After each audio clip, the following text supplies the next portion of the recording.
from your mailbag. Aging roster, no cap room, not close to the top three, KC, Baltimore, Buffalo. What's a good reason the Browns shouldn't trade Myles Garrett? Yeah, I mean, I think that's a popular question, and I completely understand it. But I've been pretty consistent. I don't think a rebuild is necessary. I think if you find the right quarterback, and maybe that's Cam Ward, maybe that's Shedeur Sanders, maybe it's a combination of those guys and Kirk Cousins, whatever it is. If you find the right quarterback and make a couple improvements to the roster, key spots, I think you got to figure out left tackle. We talked about receiver. We talked about running back. Then I think this roster otherwise is good enough to win 10 games. And that's how the NFL works.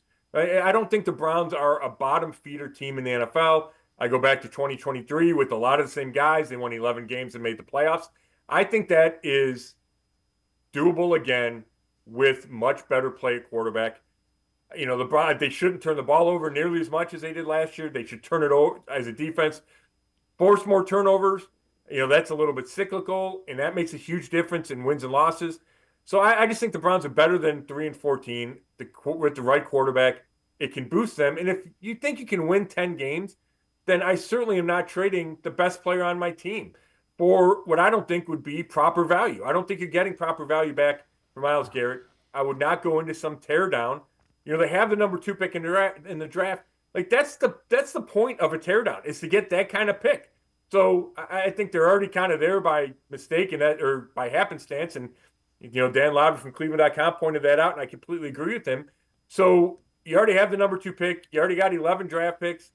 I don't think you need to go out of your way to try to rebuild. And I think you're a better team with Myles Garrett. Yeah, and to your point, you have the draft capital. You're picking near the top in a draft that is pretty deep at running back, which you need, pretty deep at wide receiver, which you need.